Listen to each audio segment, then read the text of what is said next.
السلام علیکم۔ ان کے سروں پر موت منڈلا رہی تھی اور عجب خوف کا عالم تھا۔ وہ مرنے سے نہیں ڈرتا تھا۔ اس مشن پر نکلنے سے قبل ہی اسے باور کروا دیا گیا تھا کہ قدم قدم پر اسے موت کا سامنا کرنا پڑے گا، اس لیے اگر وہ حوصلہ نہ رکھتا ہو تو پیچھے ہٹ سکتا ہے۔ لیکن اس وقت اس نے بہت دلیری سے اس پیشکش کو ٹھکرا کر آگے بڑھنے کا فیصلہ سنا دیا تھا۔ اپنے اس فیصلے پر اسے کوئی پچھتاوا نہیں تھا، لیکن وہ ایسے مرحلے پر نہیں مرنا چاہتا تھا کہ اس نے اپنے مشن کے سلسلے میں کچھ کیا ہی نہیں تھا اور ابھی صرف بھارت کی سرزمین پر قدم رکھنے کی کوشش کر رہا تھا۔ اسے ان زخموں کی بھی پرواہ نہ تھی جو ایک بارودی گولی کے بازو کو چوم جانے اور اونٹ کے خود کو پٹخ دینے کے باعث لگے تھے۔ زخموں کو تو وہ ہر مجاہد کی طرح اپنے لیے حقیقی میڈل سمجھتا تھا، لیکن اس وقت اس کے نزدیک سب سے اہم مسئلہ یہی تھا کہ کسی طرح اس ناگہانی صورتحال سے بچ کر کسی محفوظ مقام پر پہنچ جائے تاکہ آئندہ کا لائحہ عمل طے کر سکے۔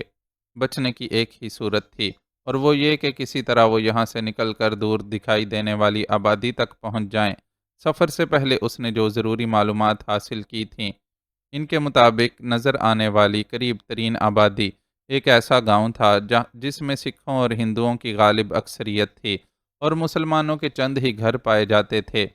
اسے امید تھی کہ اگر وہ لوگ اس آبادی میں پہنچ کر کسی مسلمان کے گھر میں داخل ہو گئے تو وہاں انہیں پناہ مل جائے گی، لیکن مسئلہ اس آبادی تک پہنچنے کا ہی تھا، وہ بھی اس صورت میں کہ اسے سواری کے لیے مہیا کیا گیا اونٹ یہاں پٹک گیا تھا۔ سر آپ میرے ساتھ آئیں۔ اسے گرے چند لمحے ہی گزرے ہوں گے کہ اس نے اپنے قریب سلو کی آواز سنی۔ وہ اپنے اونٹ پر سوار تھا اور اسے پکار رہا تھا۔ اس نے اونٹ کی طرف دیکھا اور بے بسی سے سر ہلا کر رہ گیا۔ وہ کوئی مشکی گھوڑا نہیں تھا کہ وہ جھپٹ کر اس پر سوار ہو جاتا۔ وہ اونٹ تھا جس پر اسی صورت سوار ہوا جا سکتا تھا کہ وہ نیچے بیٹھ جاتا۔ سلو کو بھی یہ بات سمجھ آ گئی اور اس نے شدید خطرے میں ہونے کے باوجود اونٹ کو مہارت کے زور پر نیچے بیٹھنے پر مجبور کر دیا۔ وہ سلو کو اونٹ کو بٹھاتے دیکھ کر تیزی سے کھڑا ہو گیا، اس لیے بنا وقت ضائع کیے سلو کے پیچھے اس کی پشت پر سوار ہو گیا۔ سلو نے فوراً ہی اونٹ کو کھڑا کر دیا۔ یہ عمل معمول کے مقابلے میں 10 گنا زیادہ تیزی سے ہوا تھا، اس لیے شہریار کو بہت زور کا جھٹکا لگا اور ابھی وہ اس پہلے جھٹکے سے سنبھلنے نہیں پایا تھا کہ اونٹ تیزی سے بھاگ کھڑا ہوا۔ اس کی رفتار حیرت انگیز تھی۔ خود کو سنبھال کر بیٹھنا سر، اگر گر گئے تو میں دوبارہ تمہیں اٹھانے کے لیے نہیں رکوں گا۔ سلو نے پوری مہارت سے اونٹ کو دوڑاتے ہوئے اسے وارننگ دی، تو اس نے اپنے ہاتھوں کو مزید مضبوطی سے اونٹ کی کوہان پر جما دیا اور کوشش کرنے لگا کہ خود کو ہر صورت اس صحرائی جہاز پر سوار رکھ سکے، ورنہ یقیناً اسے دوسرا چانس ملنا مشکل تھا۔ اپنا سر نیچے رکھنا سر، گولی ادھر ادھر لگے تو پھر بھی بچت ہو جاتی ہے، اگر بھیجے میں گھسے تو پھر دوسری دنیا کا ٹکٹ کٹ کر ہی رہتا ہے۔ ان کے ارد گرد فائرنگ کا سلسلہ اسی تواتر سے جاری تھا، چنانچہ سلو نے اونٹ کو دوڑاتے ہوئے اسے ہدایت کی۔ ہر طرف ہاہاکار سی مچی ہوئی تھی اور ان کے ساتھ قافلے میں شامل افراد خود کو بچانے کی کوشش میں مصروف تھے۔ اسے اندازہ نہیں تھا کہ اس کوشش میں کتنے کامیاب ہیں اور کتنے گولیوں کا نشانہ بن چکے ہیں۔ وہ تو بس سلو جیسے پائلٹ کے پیچھے بیٹھا صحرائی جہاز کہلانے والے جانور کی پشت پر خود کو قائم رکھنے کی کوشش میں مصروف تھا۔ یکدم ہی اسے احساس ہوا کہ بے شک فائرنگ اور میگا فون پر دی جانے والی وارننگ کی آوازیں اب بھی سنائی دے رہی ہیں، لیکن ان کی شدت پہلے جیسی نہیں رہی ہے۔ سب سے بڑھ کر یہ کہ اب ان کے قریب سے شوں شوں کر کے گزرنے والی گولیاں لاپتہ ہو چکی تھیں، جس کا ایک واضح مطلب یہ تھا کہ وہ خطرے کی حد سے دور نکل آئے ہیں۔ اس احساس کی تصدیق کے لیے اس نے پیچھے مڑ کر دیکھنے کی کوشش کی۔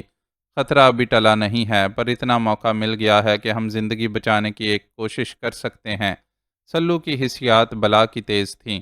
اس نے اپنا منہ آگے رکھنے کی بجائے اس کی حرکت کو محسوس کر لیا اور نہایت سنجیدگی سے بولا۔ اس کی بات کی تائید کے لیے یہ امر کافی تھا کہ اس نے ابھی تک اونٹ کی رفتار کو کم نہیں کیا تھا۔ یہ اس کی تیز رفتاری ہی تھی جس کی وجہ سے بہت دور محسوس ہونے والی آبادی اب کافی قریب محسوس ہونے لگی تھی۔ شہریار نے اندازہ لگایا کہ وہ لوگ 10 منٹ کے اندر اندر آبادی میں پہنچ جائیں گے، لیکن اس کی توقع کے برعکس 2-4 منٹ مزید سفر کرنے کے بعد سلو نے اونٹ کو روک دیا اور اسے نیچے بٹھانے لگا۔ یہاں سے ہم پیدل چل کر گاؤں میں داخل ہوں گے، اونٹ پر گئے تو پہرے دار وغیرہ کی نظروں میں آ سکتے ہیں۔ نیچے اترنے سے قبل اس نے شہریار کو وضاحت دی، جسے سن کر وہ سر ہلاتا ہوا نیچے اتر گیا۔ نیچے اترتے ہوئے اس کے زخموں نے شدید احتجاج کیا، لیکن یہ وقت ایسی باتوں پر کان دھرنے کا نہیں تھا۔ چنانچہ وہ ہر تکلیف کو نظر انداز کرتا ہوا سلو کے ساتھ جا کھڑا ہوا۔ رات خاصی اندھیری تھی اور انہیں ایک دوسرے کے وجود بھی سایوں کی طرح ہی نظر آ رہے تھے۔ سلو نے پہلے بیٹھے ہوئے اونٹ کو کھڑا کر کے ایک طرف ہنکایا، پھر ہاتھ بڑھا کر اس کی پشت پر بندھا ہوا بیگ اتار لیا۔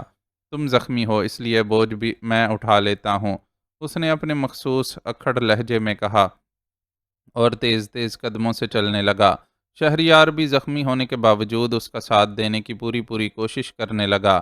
معاف کرنا، ساتھ کام کرنے میں آپ جناب کا تکلف کرنا مشکل لگتا ہے، اس لیے میں نے تمہیں تم کہہ کر پکارا ہے، تیز قدموں سے چلتے ہوئے اس نے کہا تو انتہائی مخدوش حالات کے باوجود شہریار مسکرا دیا، پھر بولا، مجھے خود کو آپ جناب کہلوانے کا کوئی شوق بھی نہیں ہے، اس لیے تم اپنی سہولت کے حساب سے جو چاہے کہہ کر بلا سکتے ہو۔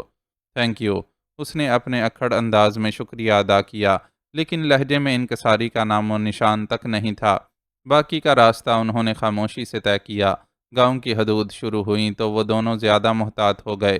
کچھ دیر قبل زوردار فائرنگ ہوئی تھی۔ بہت ممکن تھا کہ فاصلہ زیادہ ہونے کے باوجود رات کے سناٹے میں آواز گاؤں میں بھی سنی گئی ہو۔ ایسی صورت میں گاؤں والوں کے جاگتے ہوئے ملنے کا امکان تھا۔ چنانچہ ان کی کوشش تھی کہ وہ فوراً ہی اندر داخل نہ ہو جائیں، بلکہ پہلے دور سے حالات کا جائزہ لیں۔ اس مقصد کے لیے انہوں نے باہر سے ہی گاؤں کے گرد چکر لگایا۔ یہ بہت زیادہ آبادی والا گاؤں نہیں تھا اور ان کے اندازے کے مطابق یہاں مشکل سے 50 سے 60 گھر موجود تھے۔ ان گھروں میں زیادہ تر نیم پختہ اور کچے گھر تھے، جیسا کہ عموماً گاؤں دیہاتوں میں ہوتے ہیں۔ ابھی وہ اندر داخل نہیں ہوئے تھے، لیکن انہیں اندازہ تھا کہ یہاں ایک آدھ گھر ایسا بھی ہوگا جو دیگر گھروں کے مقابلے میں مضبوط اور پکا ہوگا، اور وہاں گاؤں کا سردار اور اہل خانہ مقیم ہوں گے۔ انہیں سردار سے تو خیر کیا لینا دینا تھا، بس اپنے لیے ایک پناہ گاہ کی تلاش تھی جہاں وہ محفوظ رہ پاتے۔ شہریار کا خیال تھا کہ اگر وہ کسی مسلمان کے گھر تک پہنچنے میں کامیاب ہو گئے تو وہ انہیں زیادہ آسانی سے پناہ دے دے گا، لیکن باہر سے اندازہ لگانا مشکل تھا کہ اس گھر میں مسلمان مقیم ہیں، سکھ یا ہندو۔ اپنے دور دور سے لیے گئے جائزے کے دوران البتہ وہ یہ اندازہ ضرور لگا چکے تھے کہ فائرنگ کے نتیجے میں گاؤں کا کوئی شخص بیدار نہیں ہوا، یا اگر ہوا بھی ہے تو اس نے گھر سے باہر نکلنے کی ضرورت محسوس نہیں کی ہے۔ شاید سرحد سے قریبی گاؤں ہونے کی وجہ سے وہ اس طرح کی فائرنگ وغیرہ سننے کے عادی تھے۔ اطمینان کر لینے کے بعد وہ دونوں آبادی کے اندر داخل ہو گئے۔ اب مسئلہ اس انتخاب کا تھا کہ کس گھر میں داخل ہوا جائے۔ عام گھروں کی چند فٹ اونچی دیوار پھلانگ کر اندر داخل ہو جانا تو کوئی بڑی بات نہیں تھی، اور شہریار جائزہ لے رہا تھا کہ ان میں سے کس کا انتخاب کیا جائے۔ ہمیں ان 2-3 پکے مکانوں میں سے کسی میں پناہ لینے کی کوشش کرنی چاہیے، اس کے خیال کے بالکل برعکس سلو نے سرگوشی میں اپنی رائے دی۔ یہ تو سرداروں وغیرہ کے مکان ہوں گے، ان میں سے کسی کے مکان میں گھسنا اور مکینوں کو قابو کرنا تھوڑا مشکل ہوگا۔ ان گھروں میں افراد خانہ کے علاوہ ملازمین اور اسلحے کی موجودگی کا بھی پورا امکان ہے۔ اس نے سلو کی رائے کے جواب میں درپیش خطرات کا اظہار کیا۔ یہ سب ٹھیک ہے، لیکن اگر ہم ایک بار اندر گھس کر سچویشن اپنے کنٹرول میں کرنے میں کامیاب ہو گئے تو آگے کی ساری مشکل آسان ہو جائے گی۔ ان سرداروں کی بڑی پہنچ ہوتی ہے۔ اگر کوئی ہمیں تلاش کرتا ہوا یہاں آیا تو سردار کے گھر کی تلاشی لینے کی ہمت نہیں کر سکے گا۔ سلو نے نہایت ایک اہم نکتہ بیان کیا، جس کے بعد اسے اس کی تجویز قبول کرنی ہی تھی۔ ویسے بھی اسے اپنی صلاحیتوں پر پورا اعتبار تھا اور جانتا تھا کہ سردار کے گھر میں اگر مسلح ملازمین موجود بھی ہوئے تو ان کے لیے انہیں سنبھالنا بڑی بات نہیں ہوگی۔ وہ جس تربیت کے بلبوتے پر را اور دیگر بھارتی ایجنسیوں سے نبرد آزما ہونے کا عزم دل میں لے کر یہاں آیا تھا، اس کے سامنے بھلا کسی چھوٹے سے گاؤں کے سردار کے ملازمین اور اسلحہ کیا حیثیت رکھتے تھے۔ شہریار کھلے دل سے اس کی تجویز قبول کرتے ہوئے اس پختہ مکان کی طرف پیش قدمی کرنے لگا جو پورے گاؤں میں سب سے بڑا اور شاندار تھا۔ مکان پر خاموشی چھائی ہوئی تھی اور اندازہ یہی تھا کہ مکین رات کے اس پہر گہری نیند میں ڈوبے ہوئے ہیں۔ پہل سلو نے کی اور پلک جھپکتے ہی احاطے کی 5 فٹ اونچی دیوار پار کر کے اندر کود گیا۔ شہریار نے بھی اس کی پیروی کی، لیکن ابھی وہ دیوار پر پہنچ کر دوسری طرف کودا نہیں تھا کہ اسے کتے کے بھونکنے کی آواز سنائی دی، اور پھر تاریکی میں اس کا ہیولہ نظر آنے لگا۔ وہ خاصا جسیم کتا تھا، اور جس دلیری سے سامنے آیا تھا، اس سے ظاہر تھا کہ مقابل کو چیر پھاڑ کر رکھ دینے میں کمال رکھتا ہوگا۔ اگر اس وقت اس کے پاس سائلنسر لگا ہوا پسٹل موجود ہوتا تو وہ ایک فائر کر کے کتے کو ہمیشہ کے لیے خاموش کر دیتا، لیکن اتفاق سے اس کا بیگ سلو نے تھام رکھا تھا اور وہ فی الوقت غیر مسلح تھا، لیکن نہیں، ایسا نہیں تھا۔ اس کے پاس پنڈلی سے بندھا ہوا ایک خطرناک خنجر بھی تو تھا۔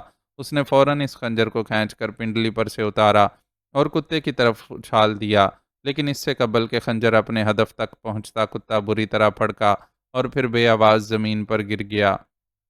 کتے کے گرتے ہی اس نے نیچے چھلانگ لگا دی۔ سلو اس دوران مردہ کتے تک پہنچ چکا تھا اور اس کے بھیجے میں اترا ہوا اپنا خنجر باہر نکال رہا تھا۔ تم بھارتی کتوں سے نمٹنے کے لیے یہاں آئے ہو نا، تو سمجھو اس کام کا آغاز ہو گیا۔ خون آلود خنجر کو کتے کے لمبے بالوں سے صاف کرتے ہوئے اس نے شہریار کی طرف دیکھے بغیر مسخرے پن سے کہا۔ شہریار اس کے ریمارکس پر کوئی رد عمل ظاہر کیے بغیر آگے بڑھا اور زمین پر جھک کر اپنا خنجر تلاش کرنے کے بعد اسے واپس اس کی جگہ پر باندھ لیا۔ کتے کے بھونکنے کا کہیں سے کوئی رد عمل ظاہر نہیں ہوا تھا، اس لیے انہوں نے مزید پیش قدمی کا فیصلہ کیا۔ بیچارے کتے کی لاش وہیں ایک ڈھیر کی شکل میں پڑی رہی۔ اب وہ گھوم پھر کے احاطے میں موجود مکان کا جائزہ لے رہے تھے۔ مکان صرف ایک منزلہ ہی تھا، لیکن اس کے تمام دروازے اور کھڑکیاں بہت مضبوط تھے اور سب اندر سے بند بھی، اس لیے ان دونوں ذریعے سے وہ اندر داخل نہیں ہو سکتے تھے۔ اب دوسرا طریقہ یہی رہ جاتا تھا کہ وہ مکان کی چھت پر پہنچ جائیں اور وہاں سے اندر داخل ہونے کے امکانات کا جائزہ لیں۔ ایک منزلہ مکان کی چھت پر چڑھ جانا ان دونوں کے لیے ہی مشکل نہیں تھا، چنانچہ لمحہ بھر میں وہ اوپر اٹھے۔ شہریار کو البتہ اپنے زخمی بازو کی وجہ سے ذرا تکلیف سے گزرنا پڑا تھا۔ گاؤں میں داخل ہونے کے بعد اس نے بازو کو ہلا جلا کر اپنی تسلی کر لی تھی۔ بازو کو زیادہ نقصان نہیں پہنچا تھا اور گولی ذرا سا گوشت پھاڑتی ہوئی نکل گئی تھی۔ زخم سے خون کا رساؤ بہرحال جاری تھا، جس نے اس کی آستین کو رنگ ڈالا تھا۔ یہ اور بات کہ رات کی تاریکی کی وجہ سے فی الحال اسے دیکھا نہیں جا سکتا تھا۔ جی آیا نو، میں ادھر کھڑی تہاڈا ہی انتظار کر رہی تھی۔ ابھی وہ دونوں چھت پر پہنچے ہی تھے کہ ایک نسوانی آواز سنائی دی۔ دونوں ہی بری طرح بھڑک کر آواز کی سمت دیکھنے لگے۔ اندھیرے کے باعث منظر زیادہ واضح نہیں تھا، لیکن پھر بھی وہ سیڑھیوں کے قریب کھڑی عورت کا ہیولہ دیکھ سکتے تھے۔ وہ جس طرح تن کر کھڑی تھی، اس سے یہی اندازہ ہوتا تھا کہ اچھے قد کاٹ کی جوان العمر عورت ہے۔ آواز سے بھی وہ جوان ہی محسوس ہوئی تھی۔ سلو نے پھرتی دکھاتے ہوئے اپنی گن نکال کر اس کا رخ عورت کی طرف کر دیا۔ یہ بغیر آواز کے چلتی ہے، اگر تو نے ذرا بھی شور مچایا تو تیرے بھیجے میں گولی اتار دیں گے اور تو کسی کو معلوم ہونے سے پہلے اوپر پہنچ جائے گی۔ اس نے دھیمی آواز میں عورت کو دھمکی دیتے ہوئے کہا۔ یہ تو کوئی گل نہ ہوئی جی، میں تہاڈا سواگت کر رہی ہوں اور تم مینوں مارنے دی دھمکی دے رہے ہو۔ اس نے بڑے معصومانہ انداز میں شکوہ کیا اور پھر مزید بولی، اگر مینوں شور ہی کرنا تھا تو اس ویلے کرتی جب تم نے میرے کتے کو مارا تھا۔ کتنا سونا جناور تھا، پر چھڈو، اساں تینوں معاف کیتا۔ وہ عجیب و غریب کردار کی صورت میں اچانک ان کے سامنے آئی تھی اور کچھ سمجھ نہیں آتا تھا کہ اس سے کس طرح نمٹا جائے۔ اگر وہ ان کے مقابلے پر کھڑی انہیں نقصان پہنچا رہی ہوتی تو اسے آرام سے زیر کر لیا جاتا، لیکن وہ تو ایسے باتیں بگھار رہی تھی جیسے ان کے استقبال کے لیے ہی وہاں کھڑی ہو۔ انہوں نے دیکھ لیا تھا کہ اس کے پاس کوئی ہتھیار بھی موجود نہیں ہے اور وہ دونوں ہاتھ سامنے کیے بالکل نہتی کھڑی ہے۔ انداز نہ ڈر ہونے کے باوجود لہجہ دھیما تھا، جیسے وہ خود بھی نہ چاہتی ہو کہ کوئی اس کی آواز سن سکے۔ اب کیا کھڑے کھڑے میرا منہ ہی تکتے رہو گے؟ یہاں تک آئے ہو تو میرے ساتھ نیچے بھی چلو، پر ذرا دھیان سے، نیچے گھر میں بہت لوگ ہیں، کوئی آواز سن کر جاگ بھی سکتا ہے۔ وہ اس انداز سے مڑی جیسے پورا یقین ہو کہ وہ دونوں ضرور اس کے پیچھے آئیں گے۔ ہوا بھی یہی، لیکن کچھ اس طرح کہ سلو نے عورت کے عین پیچھے پوزیشن لے کر گن کی نال اس کی گردن سے ٹکا دی اور دھمکی دی، اگر تم نے ہمارے ساتھ کوئی چال چلنے کی کوشش کی تو سب سے پہلے تم اپنی جان سے جاؤ گی۔ اسے اندیشہ تھا کہ عورت کے ذریعے انہیں ٹریپ کرنے کی کوشش نہ کی جا رہی ہو۔ اور جب وہ نیچے پہنچیں تو مسلح افراد ان کے استقبال کے لیے موجود ہوں۔ فکر نہ کرو بھائیا جی، میں تہاڈے ساتھ کوئی چال نہیں چل رہی ہوں، میں تو بس تہاڈی مدد کر رہی ہوں، تم بس بالکل چپ چاپ میرے پیچھے پیچھے چلے آؤ۔ اب عورت کی آواز پہلے کے مقابلے میں مزید دبی ہوئی تھی، اور وہ اتنی احتیاط سے قدم اٹھا رہی تھی کہ واقعی لگتا تھا کہ وہ شدت سے اس بات کی متمنی ہو کہ اہل خانہ میں سے کوئی آہٹ سن کر جاگنے نہ پائے۔ سیڑھیاں اترنے کے بعد وہ انہیں لیے دائیں ہاتھ کی طرف مڑ گئی۔ یہاں ایک قطار میں 3 دروازے نظر آ رہے تھے، تینوں ہی دروازے بند تھے۔ عورت پہلے دروازے پر رکی اور اسے ہاتھ سے ہلکا سا دھکا دے کر کھولا۔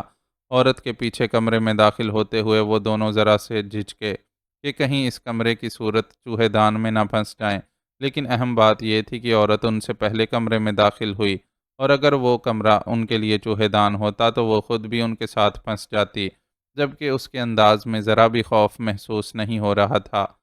اگر وہ کسی کے کہے پر انہیں پھنسانے کی کوشش کر بھی رہی تھی تو اس کو یہ خوف تو ہونا چاہیے تھا کہ اس کی جان مشکل میں پھنس جائے گی، لیکن اس کے انداز میں ایسا کچھ نظر نہیں آ رہا تھا۔ عورت کے پیچھے کمرے میں داخل ہوتے ہی ان کی نظر پلنگ پر سوئے ہوئے مرد پر پڑی۔ سلو تو پہلے ہی عورت کو کور کیے ہوئے تھا۔ شہریار جھپٹ کر مرد کے قریب پہنچا اور پنڈلی پر بندھا خنجر کھینچ کر باہر نکال لیا۔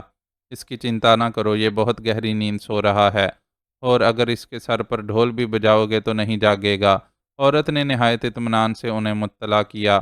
اب تک وہ اندھیرے میں اس کا ہیولہ ہی دیکھتے رہے تھے، لیکن کمرے میں جلتی لالٹین کی روشنی میں اسے واضح طور پر دیکھنے کا موقع ملا تو دم بخود رہ گئے۔ وہ مشکل سے 20 سال کی انتہائی خوبصورت لڑکی تھی، جس کے کٹیلے نین اور رس بھری جیسے ہونٹ سادگی میں بھی دیکھنے والوں کو متوجہ کرتے ہوں گے، لیکن اس وقت تو وہ 16 سنگھار کیے غضب ڈھا رہی تھی۔ سرخ ریشمی کامدار کرتا، ہم رنگ دھوتی، چنا ہوا چمکدار دوپٹہ، ناک کان گلے اور ماتھے پر سجا زیور، آنکھوں میں پڑے کاجل کے بڑے بڑے ڈورے، اور ہونٹوں پر لگی سرخی کے ساتھ باہوں میں چھنکتی چوڑیاں، سب مل کر اعلان کر رہی تھیں کہ وہ نئی نویلی دلہن ہے۔ لیکن عجیب بات تھی کہ اتنی طرح عورت کا شوہر پلنگ پر لیٹا مدہوشی کی نیند سو رہا تھا۔ یہ کون ہے؟ سلو نے، جو اپنے پیچھے دروازے کو پہلے ہی بند کر چکا تھا، اپنے اندازے کی تصدیق کے لیے عورت سے پوچھا۔ یہ میرا پتی سربجیت سنگھ ہے، میں امرت کور ہوں، ہمارا ابھی 4 روز پہلے ہی بیاہ ہوا ہے۔ اس نے جواب دیا تو اس کی آنکھیں اندرونی تپش کے تحت دہک رہی تھیں اور لہجے میں شدید تلخی تھی۔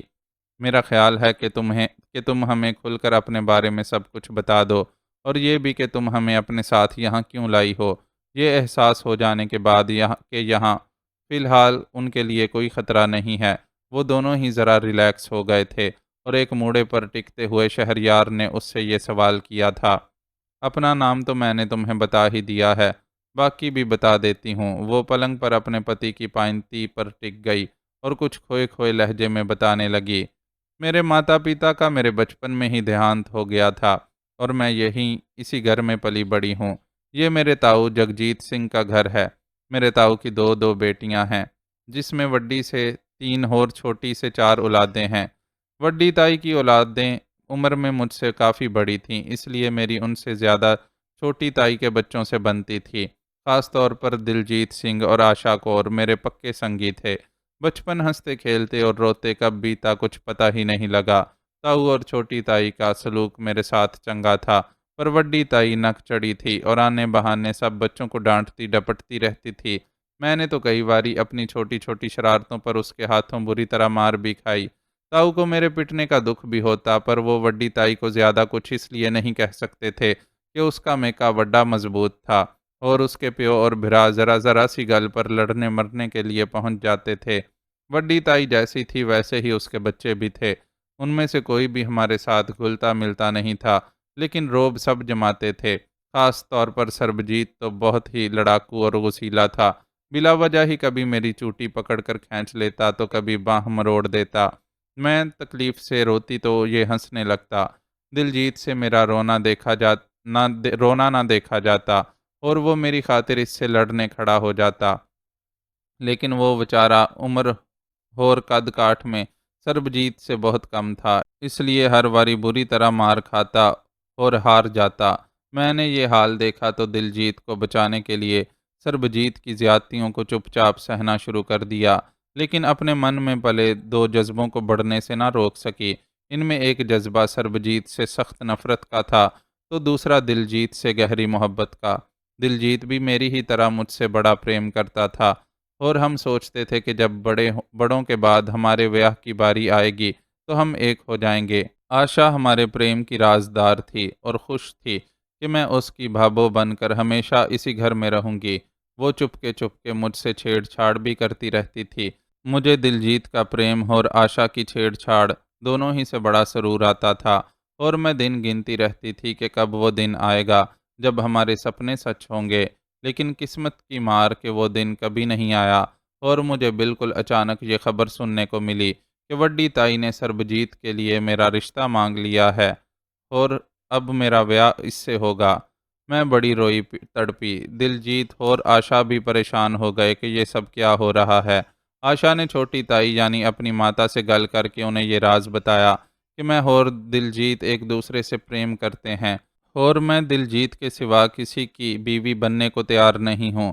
یہ سن کر وہ گھبرا گئی، اور ایک دن اکیلے میں مجھے اپنے کمرے میں بلا کر اپنی چنری میرے قدموں میں ڈال کر بولی، دیکھ امرت، دلجیت میرا ایک ہی پتر ہے اور اپنی 3 بہنوں کا اکیلا سہارا ہے۔ اگر یہ گل کسی کو معلوم ہو گئی کہ تو اور دلجیت ایک دوجے سے پریم کرتے ہیں تو سربجیت میرے پتر کی جان کے پیچھے پڑ جائے گا۔ تو جانتی ہے کہ وہ مزاج کا کتنا ہٹیلا اور خود سر ہے۔ اس سے ذرا برداشت نہیں ہوگا کہ تو اس کا رشتہ ٹھکرا کر دلجیت کا نام لے۔ وہ تجھے اور دلجیت دونوں کو زندہ زمین میں گاڑ دے گا۔ اب تو خود سوچ کر فیصلہ کر لے کہ چپ چاپ سربجیت سے بیاہ کر کے اس طوفان کو ٹال دیتی ہے، یا پھر اپنی اور دلجیت کی جان گنواتی ہے۔ مجھے اپنی جان کی پرواہ نہیں تھی، لیکن دلجیت کو کانٹا بھی چبھے یہ گوارا نہیں تھا، اس لیے جیسے بچپن میں دلجیت کو بچانے کے لیے سربجیت کی زیادتیوں کو خاموشی سے برداشت کر لیتی تھی، ویسے ہی اس بار بھی چپ ہو گئی۔ دلجیت نے بہت کوشش کی کہ مجھ سے گل کر سکے۔ آشا کی زبانی اس نے مجھے کئی پیغام بھیجے، لیکن میں نے یہی جواب دیا کہ میں بڑوں کے فیصلے پر خوش ہوں۔ یوں میں نے اپنے پریمی کو بچانے کے لیے اپنے پریم کو بھینٹ چڑھا دیا اور سربجیت کی دھرم پتنی بننا منظور کر لیا۔ بیاہ کے ویلے میرے من میں یہی تھا کہ میں کسی نہ کسی طرح من پر جبر کر کے یہ رشتہ نبھا لوں گی، لیکن سربجیت نے پہلی ہی رات یہ واضح کر دیا کہ وہ اس لائق نہیں ہے کہ اس سے وفا کی جا سکے۔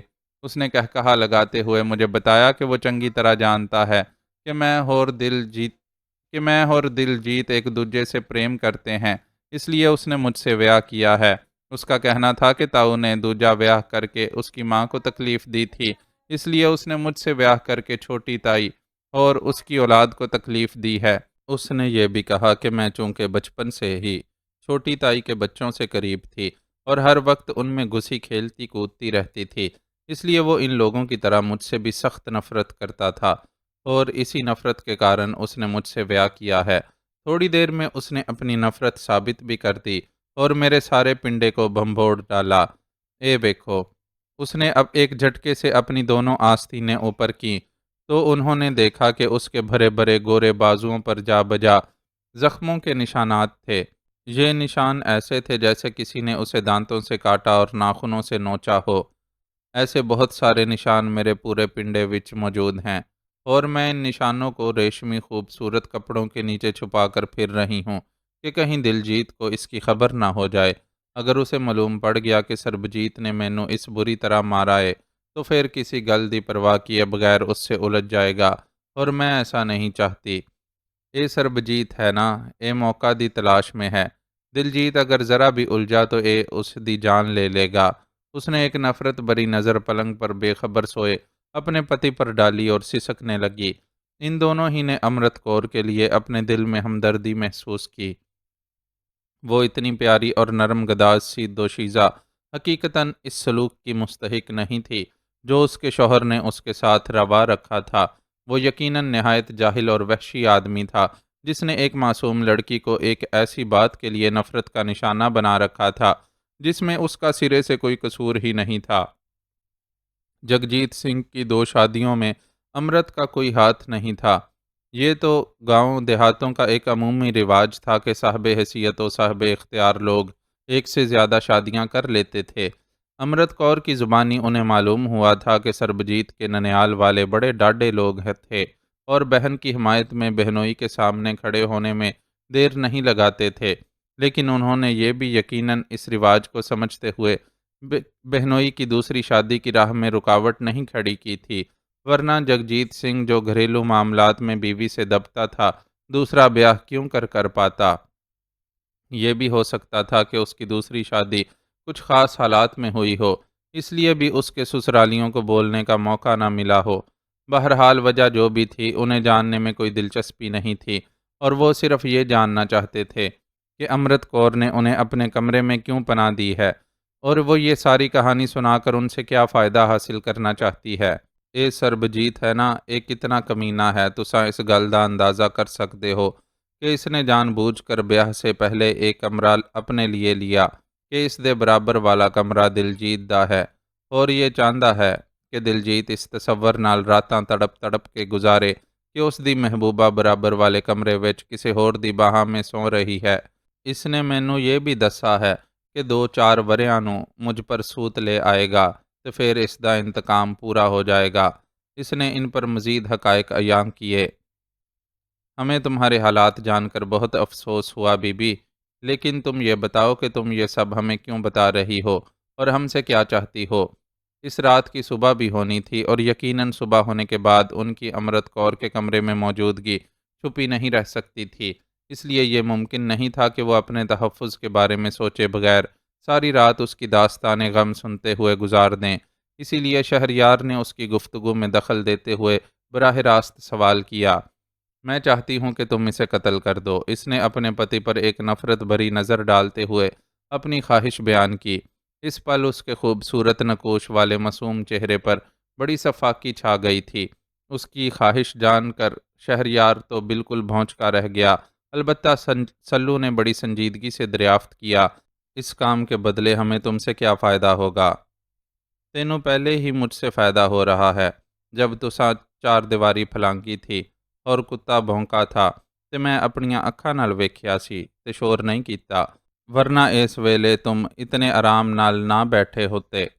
جس کتے نوں تم نے گولی ماری ہے نا، او میرا پالتو کتا سی۔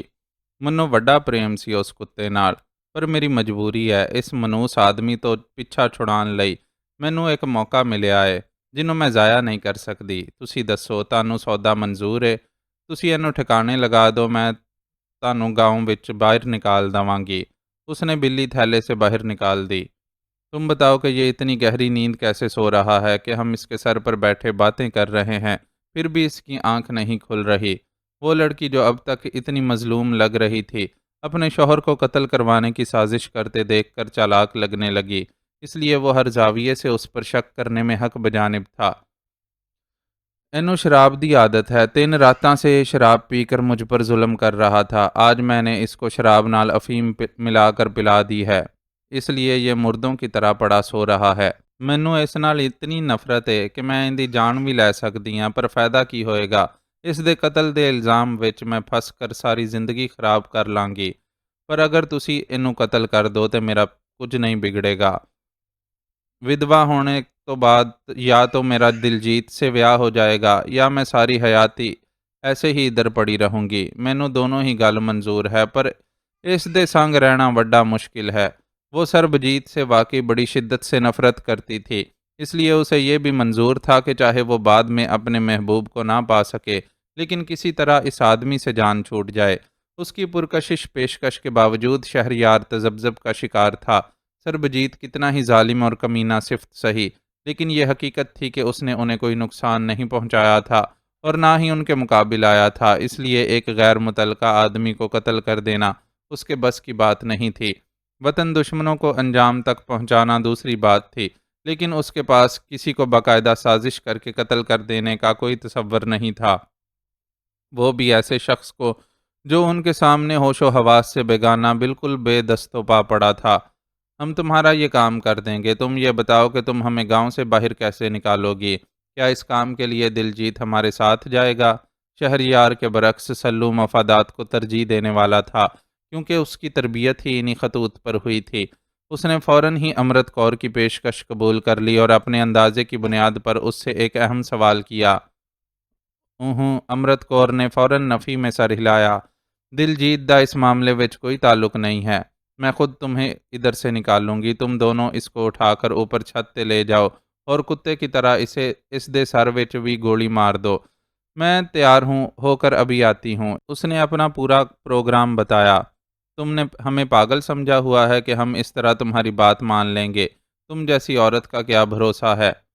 جو عورت اپنے شوہر کو قتل کروانے کی سازش کر سکتی ہے وہ ہمارے ساتھ کیا رعایت کرے گی؟ پتہ چلا کہ ادھر ہم نے اوپر چھت پر تمہارے پتی کا کام تمام کیا اور ادھر تم نے شور مچا کر پورے گھر کو جگا ڈالا۔ اس طرح تم خود تو بچ جاؤ گی لیکن ہم پھنس جائیں گے۔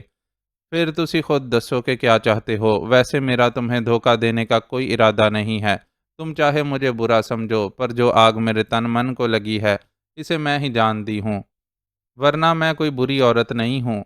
سلو کی سخت بات کا جواب دیتے ہوئے اس کی آنکھوں میں آنسو جھلملانے لگے، لیکن وہ ذرا متاثر نہیں ہوا اور اسی لہجے میں بولا، تمہارے پتی کو چھت پر لے جا کر ٹھکانے لگانے کا کام میں اکیلا کروں گا اور میرا ساتھی تمہارے ساتھ اسی کمرے میں رہے گا تاکہ اگر تم کوئی گڑبڑ کرنے کی کوشش کرو تو یہ تم سے نمٹ سکے۔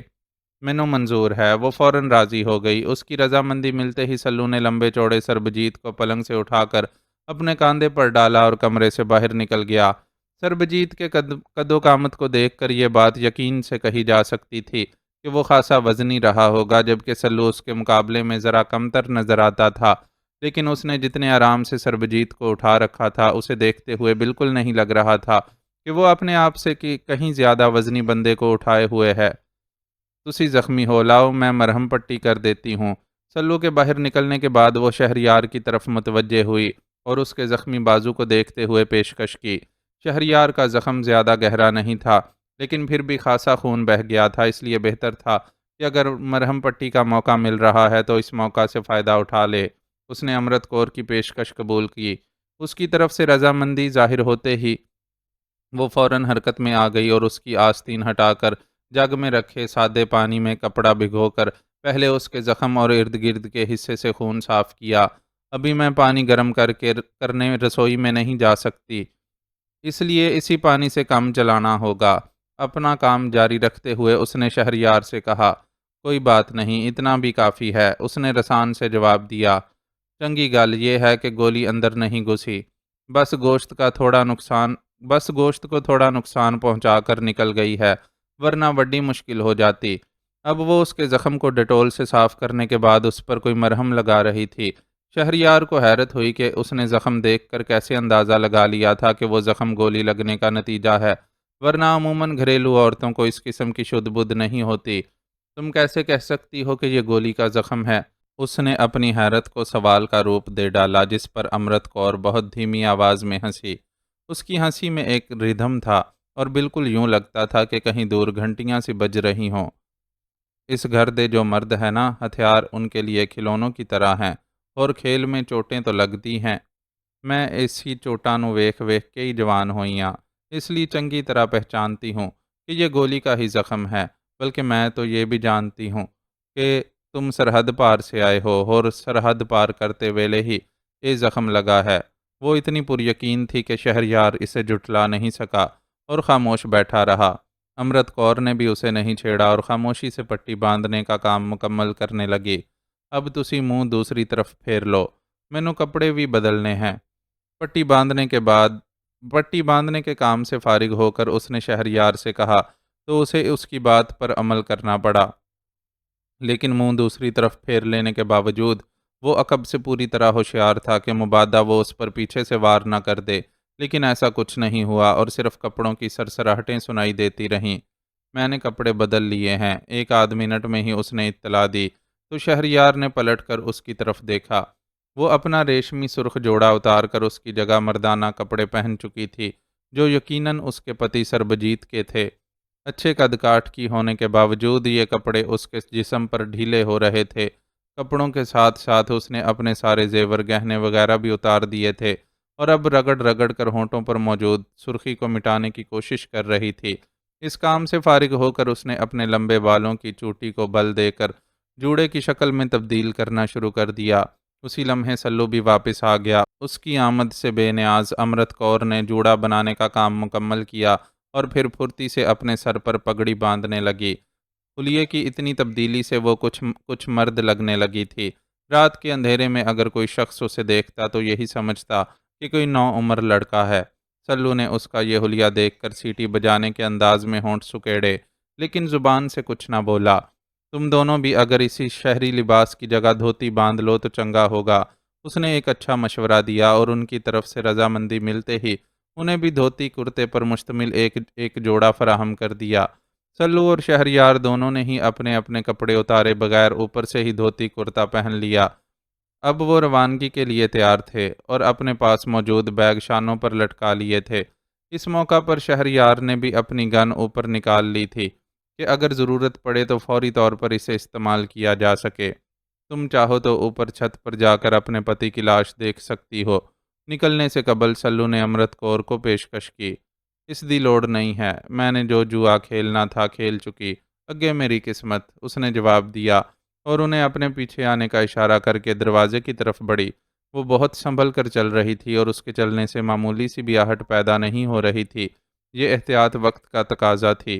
ذرا بھی بد احتیاطی کی صورت میں گھر کا کوئی فرد جاگ سکتا تھا، نتیجے میں ان دونوں کے ساتھ وہ بھی پھنس جاتی۔ دروازے کی کنڈی بے آواز کھول کر وہ تینوں باہر احاطے میں نکل آئے۔ امرت نے اپنے پیچھے دروازے کو آہستہ سے بھیڑ دیا اور آگے بڑھی۔ پھاٹک کے قریب 3-4 گھوڑے کھڑے تھے۔ امرت کا رخ انہی کی طرف تھا۔ جب وہ دونوں دیوار پھلانگ کر اندر آئے تھے اور گھر کے اندر جانے کا راستہ ڈھونڈ رہے تھے تو انہوں نے بھی ان گھوڑوں کو دیکھا تھا، لیکن زیادہ توجہ نہیں دی تھی۔ اس وقت ان کے ذہنوں میں یہاں سے فرار کی بجائے پناہ لینے کا خیال بسا ہوا تھا، اس لیے گھوڑے ناقابل توجہ ٹھہرے تھے۔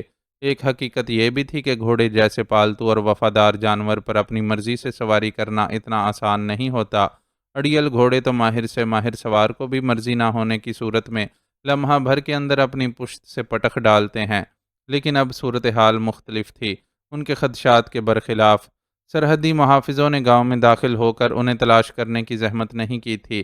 اب معلوم نہیں کہ وہ ان کے فرار ہو کر اس طرف آنے سے باخبر نہیں ہو سکے تھے یا پھر جتنوں کو پکڑ لیا تھا انہیں ہی کارکردگی دکھانے کے لیے کافی سمجھا تھا۔ آخر اتنے تواتر سے غیر قانونی طور پر سرحد کے آر پار آنے جانے کا سلسلہ جاری تھا، تو کہیں تو کوئی سکم یا غفلت کا عنصر کار فرما تھا کہ دونوں طرف کے اسمگلرز اپنا کام جاری رکھے ہوئے تھے۔ گھوڑوں کے قریب پہنچ کر امرت کور نے ان میں سے ایک مشکی گھوڑے کے جسم پر ہاتھ رکھ کر اسے سہلایا تو وہ یوں ہنہنایا جیسے اسے پہچان لیا ہو۔ رگو، تجھے ان دونوں پروہنوں کو اپنے ساتھ لے جانا ہے، لے جائے گا نا؟ دیکھ کوئی شرارت نہیں کرنا، ورنہ دل جیت تیرے سے ناراض ہو جائے گا۔ وہ گھوڑے کے جسم پر ہاتھ پھیرتے ہوئے دھیمی آواز میں اس سے سرگوشیاں بھی کر رہی تھی۔ اس کی سرگوشیوں کو سن کر گھوڑے نے یوں سر ہلایا جیسے اس کی ساری بات سمجھ گیا ہو۔ اب تسی اس دے اوپر سواری کر سکتے ہو، یہ دل جیت دا گھوڑا ہے اور میری ہر گل سنتا ہے، اس نے عجیب سے فخر کے ساتھ بتایا۔ یقیناً محبوب کے گھوڑے کا اپنا وفادار ہونا اس کے لیے باعث خوشی تھا۔ ان دونوں نے اس کی پیشکش سے فائدہ اٹھاتے ہوئے فوراً گھوڑے پر سوار ہونے کا فیصلہ کر لیا۔ ان علاقوں میں پیدل بھٹکنے کی بجائے ایک سواری کا میسر آ جانا ایک نعمت تھی۔ پہلے امرت کور سوار ہوئی، اس کے بعد وہ دونوں بھی گھوڑے کی پشت پر بیٹھ گئے۔ وہ بڑی اچھی نسل کا طاقتور گھوڑا تھا جس نے آسانی سے ان تینوں کا وزن سہار لیا اور امرت کے اشارے پر سبک رفتاری سے آگے بڑھا۔ گھوڑے پر سوار ہونے سے قبل امرت نے احاطے کا پھاٹک کھول دیا تھا، چنانچہ وہ کسی رکاوٹ کے بغیر آگے بڑھتے چلے گئے۔ گھوڑے کی باگیں فی الحال امرت کے ہاتھوں میں ہی تھیں اور وہ بڑی مہارت اور تیزی سے اسے آگے بڑھا رہی تھی، جس کا مطلب تھا کہ گھوڑا اس سے یوں ہی مانوس نہیں ہے، بلکہ وہ باقاعدگی سے اس کی پشت پر سواری کرتی رہی ہے۔ گھوڑے پر شہریار عین اس کے پیچھے بیٹھا تھا، چنانچہ اس کے گداز جسم کی گرمی اسے اچھی طرح محسوس ہو رہی تھی۔ امرت کور بڑی بھرپور عورت تھی، اسے سربجیت کی عقل پر افسوس ہوا کہ اگر وہ زور زبردستی سے اس کو اپنا بنانے میں کامیاب ہو گیا تھا تو اسے اپنی نفرت کا نشانہ بنانے کی کیا ضرورت تھی۔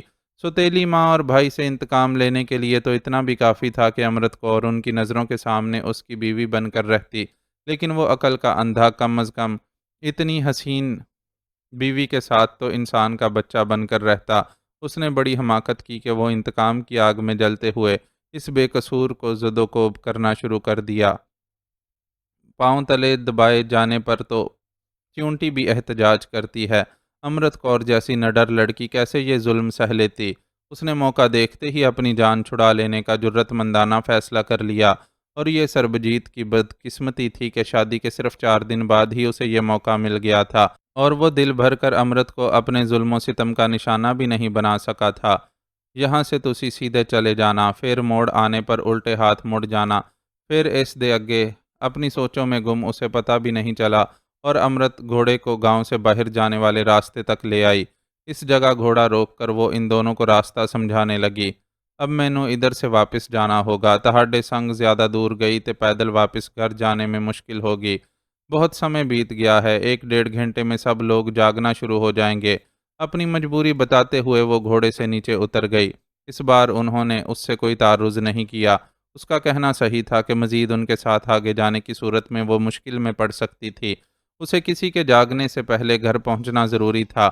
صبح جب سب جاگ جاتے تو اسے ان کے سامنے ایک ایسی پریشان بیوی کا کردار بھی ادا کرنا تھا جس کا شوہر آدھی رات کو نہ جانے کہاں چلا گیا تھا۔ جب گھر کی چھت پر سربجیت کی لاش دریافت ہوتی تو وہ بڑی آسانی سے رو دھو کر سب کو یہ یقین دلا سکتی تھی کہ سربجیت اپنی شراب نوشی کی لت پوری کرنے اوپر چھت پر گیا تھا، اور پھر جانے کیسے اور کس کی گولی کا نشانہ بن گیا۔ گھر کے کھلے دروازے اور مشکی گھوڑے کا غیاب یہ یقین دلانے کے لیے کافی ہوتا کہ کوئی نامعلوم فرد یا افراد چھت کے راستے گھر میں داخل ہوئے تھے اور سربجیت کو ٹھکانے لگا کر اپنی راہ پر ہو لیے۔ رات سرحد پر ہونے والی فائرنگ اور گرفتاریوں کی خبریں انہیں یہ بھی سمجھا دیتیں کہ یہ ساری کارروائی کرنے والے لوگ کون ہو سکتے ہیں۔ اس صورت میں امرت کور پر کسی کے شک کرنے کا سوال ہی پیدا نہیں ہوتا تھا۔ بعد میں اس گھرانے کے لوگ سربجیت کے قاتل سے انتقام لینے کے لیے کیا کر سکتے تھے اور کیا نہیں، یہ بالکل الگ معاملہ تھا۔ لیکن یہ بات تو طے تھی کہ امرت نے نہایت کامیابی سے اپنے ظالم شوہر سے پیچھا چھڑا لیا تھا، اور بہت ممکن تھا کہ وہ اپنے محبوب کو پانے میں بھی کامیابی حاصل کر لیتی۔ اب تسی جاؤ، واہ گرو خیر کرے گا۔ گھوڑے سے اتر کر اس نے پہلے اسے 2 4 تسلی آمیز تھپکیاں دیں، پھر ان دونوں سے کہتی ہوئی خود واپس پلٹ گئی۔ اس کے قدم تیز اور مضبوط تھے۔ وہ دونوں کچھ دیر وہیں کھڑے اس نڈر عورت کو دیکھتے رہے جو اندھیرے اور تنہائی سے بے نیاز بڑی بے خوفی سے واپسی کے سفر پر گامزن تھی۔ اس کی مضبوطی کو دیکھتے ہوئے اس بات پر یقین کیا جا سکتا تھا کہ قسمت نے اگر اسے اپنے محبوب دلجیت کا ساتھ عطا نہیں کیا تو اپنے دعوے کے مطابق وہ تنہا بھی زندگی کا سفر طے کرنے کی ہمت رکھتی ہے۔ بہرحال ان کے لیے تو وہ راستے میں ملنے والی ایک ایسی داستان کی طرح تھی جسے وہ زیادہ عرصے اپنی یادداشت میں محفوظ بھی نہ رکھ پاتے۔ چنانچہ اس کے لیے مزید ٹھہرنا بیکار تھا۔ شہریار نے اس کے نظروں سے اوجھل ہونے سے قبل ہی گھوڑے کو ایڑ لگائی اور اس کی ٹاپوں سے اٹھنے والی دھول میں کہیں گم ہو جانے والی امرت کور کو فراموش کر کے وہ دونوں ہوا ہو گئے۔ کامیابی تک پہنچنے کے لیے ابھی انہیں بہت منزلیں طے کرنی تھیں۔ صورتحال بہت خراب ہے سنتھیا۔ میں جانتی ہوں سر، ہمیں ہر طرف سے ناکامی کا منہ دیکھنا پڑ رہا ہے۔ حالات نے ایسی کروٹ لی ہے کہ ایک طرف ریاض انور جیسا اہم مہرہ ہاتھ سے نکل گیا ہے تو دوسری طرف سلو کے بارے میں کوئی حتمی خبر نہیں ہے۔ پولیس نے موقف اختیار کیا ہے کہ وہ جیل سے فرار ہونے کی کوشش میں مارا گیا ہے اور اس کی لاش ورثا کے حوالے کر دی گئی ہے، لیکن حیرت انگیز بات یہ ہے کہ اس کے ماں باپ اپنے گھر سے غائب ہیں، اور ہم کسی طور یہ تصدیق نہیں کر سکتے کہ آیا واقعی سلو کی لاش ان کے حوالے کی گئی تھی یا نہیں۔ البتہ ان کے غائب ہونے سے یہی اندازہ لگایا جا سکتا ہے کہ پولیس والے غلط کہہ رہے ہیں، سلو مرا نہیں بلکہ اب بھی انہی کی تحویل میں ہے، اور شاید پولیس اس پر دباؤ ڈالنے کے لیے اس کے والدین کو استعمال کر رہی ہے۔ دوسری طرف ریاض انور کی موت بھی مشکوک ہے۔ اس کے جس ملازم نے اسے آخری بار زندہ دیکھا تھا اس کا بیان ہے کہ ریاض صاحب اسے بہت پریشان نظر آ رہے تھے اور اس پریشانی میں کثرت سے شراب پی رہے تھے۔ ان کے نئے لیکن سب سے قریبی ملازم نے انہیں شراب نوشی سے پرہیز کرنے کی نصیحت بھی کی تھی، لیکن انہوں نے اسے بری طرح جھڑک کر رکھ دیا تھا۔ ملازم کے اس بیان کو سامنے رکھا جائے تو بظاہر یہی لگتا ہے کہ ذہنی دباؤ اور کثرت شراب نوشی کے باعث اچانک اس کی حرکت قلب بند ہو گئی تھی۔ پوسٹ مارٹم کی رپورٹ نے بھی اس بات کی تصدیق کی ہے۔ ریاض کے معدے میں کثیر تعداد میں شراب کی موجودگی کا بھی پتہ چلا ہے، لیکن پھر بھی حالات کو سامنے رکھتے ہوئے مجھے اس بات پر یقین نہیں آتا میرا اپنا بھی یہی اندازہ ہے اور ریاض کی بیوی اور بیٹی نے بھی یہی بیان دیا ہے کہ وہ بہت مضبوط اعصاب کا آدمی تھا، اور اس بات پر یقین کرنا مشکل ہے کہ کسی پریشانی کی وجہ سے وہ اس حد تک ذہنی دباؤ کا شکار ہو گیا ہوگا کہ اس کی حرکت قلب ہی بند ہو گئی۔ میں اس معاملے کو اپنی نظر سے دیکھتی ہوں تو مجھے ریاض انور کی موت بڑی مشکوک اور پر اسرار لگتی ہے، خاص طور پر اس وجہ سے کہ ریاض انور جب اپنے اغوا کے بعد واپس آیا تھا تو ایک نوجوان محسن کی حیثیت سے اس کے ساتھ چپک کر آیا تھا، اور آخر وقت تک وہ اس کے ساتھ ایسے چپکا رہا تھا کہ ریاض نے ایک پل بھی اس کے بغیر نہیں گزارا تھا۔ حیرت انگیز طور پر وہ نوجوان ریاض کی موت سے تھوڑی دیر قبل اپنے گھر والوں سے ملاقات کے بہانے وہاں سے چلا گیا تھا، اور پھر نہ تو وہ واپس لوٹ کر آیا اور نہ ہی اس کا کوئی اتا پتہ ملا۔ جو ڈرائیور اسے چھوڑنے گیا تھا اس کا کہنا ہے کہ وہ کئی گھنٹوں تک اس کی واپسی کے انتظار میں اس تنگ گلی کے کونے پر کھڑا رہا جس میں گاڑی کو لے جانا ممکن نہیں تھا۔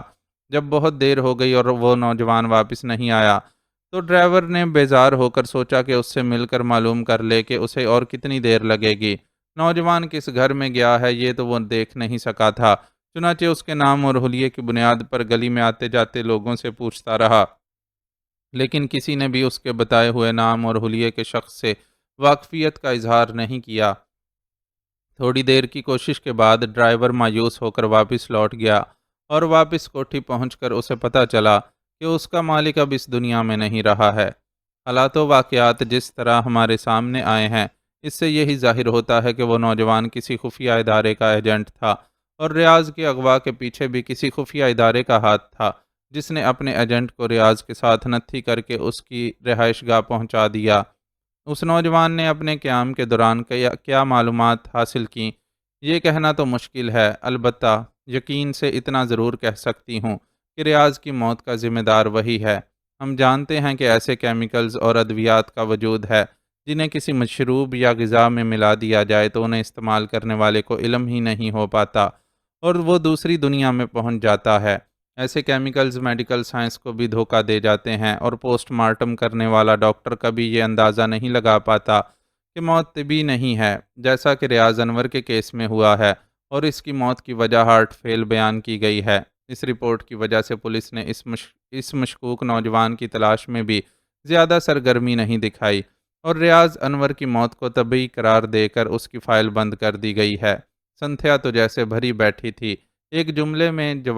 ایک جملے کے جواب میں بولنا شروع ہوئی تو بولتی چلی گئی، اٹس اوکے ڈیئر۔ ریاض انور کی موت یا سلو کا غیاب ہمارے مسائل نہیں ہیں۔ ان مہروں کو راہ والوں نے بساط پر کھڑا کیا تھا، اس لیے ان کے پٹ جانے پر تشویش میں بھی انہی کو مبتلا ہونا چاہیے۔ تم اطمینان رکھو، وہ ان کی جگہ دوسرے افراد کو لے آئیں گے اور ہمارا کام چلتا رہے گا۔ تم ہمیشہ کی طرح بس پوری دل جمی سے اپنے حصے کا کام کرتی رہو۔ رہی حالات کی خرابی کی بات تو میں کچھ دوسرے معاملات کی وجہ سے پریشان ہوں۔ بلتستان میں ہمارا قائم کردہ سیٹ اپ تقریباً تباہ ہو کر رہ گیا ہے، اور بہت کم مدت میں ہم نے وہاں دوسرا بڑا نقصان اٹھایا ہے۔ وہاں کے پہاڑوں میں موجود ہمارے خفیہ تربیتی کیمپ کی تباہی تو ایک ناقابل تلافی نقصان تھی ہی، لیکن اب ایک اور بڑا نقصان ہو گیا ہے۔ گلگت میں ہمارا ایک بندہ بشیر اکبر کے نام سے برسوں سے اپنے مشن پر کام کر رہا تھا۔ اس نے اپنے مقاصد میں خاصی کامیابی حاصل کر لی تھی اور لوگوں کی ایک بڑی تعداد کو اپنی مٹھی میں کر چکا تھا۔ اس کے بعد ساتھی تو اس پر یوں اپنی جان چھڑکتے تھے کہ اس کے حکم پر بلا تعمل اندھے کنویں میں بھی چھلانگ لگا سکتے تھے، لیکن اچانک ہی بشیر اکبر غائب ہو گیا ہے اور حالات بتاتے ہیں کہ اب اس کی واپسی کا کوئی امکان نہیں ہے۔ دوسرے الفاظ میں وہ پاکستان کی کسی خفیہ ایجنسی کے ہاتھ لگ گیا ہے۔ وہ سندھیا کو تفصیل سے ساری صورتحال سے آگاہ کرنے لگا۔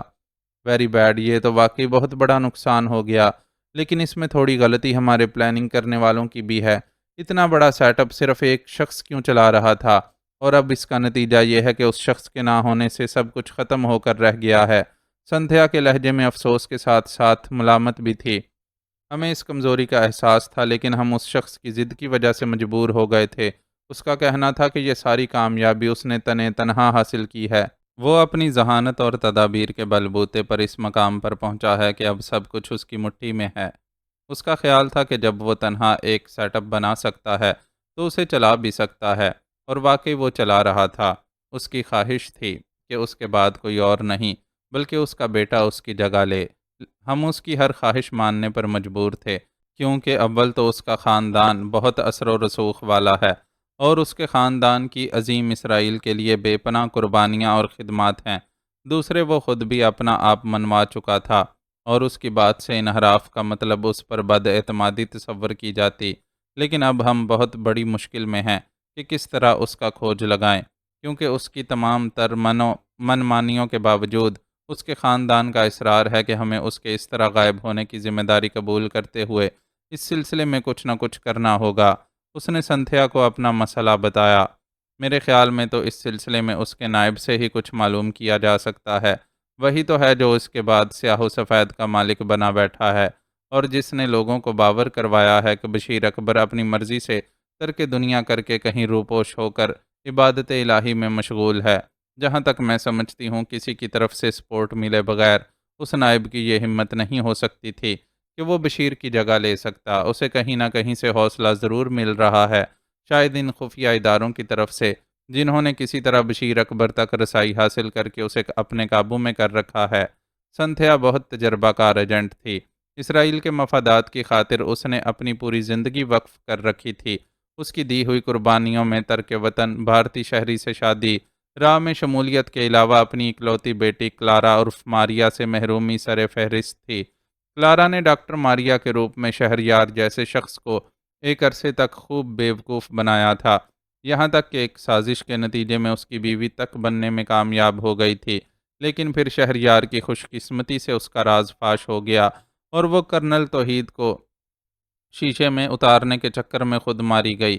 سنتھیا کو اپنی اکلوتی بیٹی کے مرنے کا بہت دکھ تھا، اور وہ تنظیم کے بڑوں کی طرف سے تلابیب واپس چلے جانے کی پرکشش پیشکش کے باوجود صرف بیٹی کی موت کا انتقام لینے کے لیے یہاں رکی ہوئی تھی۔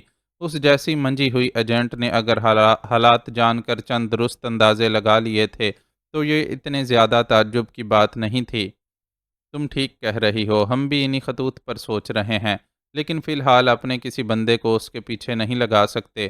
ہمیں شک ہے، بلکہ یقین ہے کہ اس بندے کی خفیہ نگرانی کی جا رہی ہوگی، اس لیے ہم اپنے کسی آدمی کو داؤ پر نہیں لگا سکتے۔ ڈیوڈ نے اس سے اتفاق کرتے ہوئے اپنی مجبوری بتائی۔ اس کے لیے میری خدمات حاصل ہے نا؟ جو زہر سے نہ مارا جا سکے اسے گڑ سے مارنے کا انتظام میرے پاس ہوتا ہے۔ عورت، خوبصورت عورت، دنیا کا ایسا خطرناک ہتھیار ہے جسے جہاں چاہو چلا سکتے ہو۔ میرے پاس چند بہت اچھی تربیت یافتہ لڑکیاں ہیں، ان لڑکیوں میں سے کسی ایک کو میں اس نائب کے بچے کے پیچھے لگا دوں گی، پھر دیکھنا کمال کہ کیسے ساری معلومات حاصل ہوتی ہیں۔ اس نے نہایت یقین سے دعویٰ کیا۔ Thank you so much Cynthia, اگر ایسا ہو گیا تو سمجھو یہ بہت بڑا کام ہوگا۔ جذبات میں ڈیوڈ نے فون پر ہی اسے چوم لیا۔ وہ اس حرکت پر زور سے ہنسی، پھر سنجیدہ ہوتے ہوئے بولی، یہاں حالات میں جو خرابی ہو رہی ہے اس کے پیچھے کسی ایسی خفیہ ایجنسی کا ہاتھ لگتا ہے جس کے وجود سے ہم واقف نہیں ہیں۔ البتہ مجھے شک ہے کہ کرنل توحید کا اس ایجنسی سے گہرا تعلق ہے۔ پہلے تو میں انتقام لینے کے چکر میں اس شخص کو بھسم کر دینا چاہتی تھی، لیکن اب مجھے لگتا ہے کہ اسے زندہ پکڑ کر اس سے اہم معلومات کا حصول ضروری ہے۔ تم کسی طرح یہ پتہ لگانے کی کوشش کرو کہ وہ کہاں ہے، پھر میں اس کا بھی کوئی علاج سوچتی ہوں۔ اوکے، میں دیکھتا ہوں کہ اس سلسلے میں کیا کر سکتا ہوں۔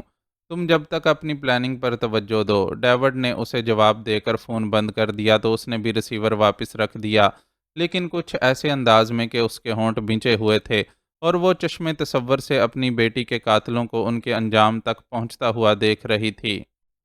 معزز ناظرین و سامعین، لائک، کمنٹس اور شیئر ضرور کریں، شکریہ۔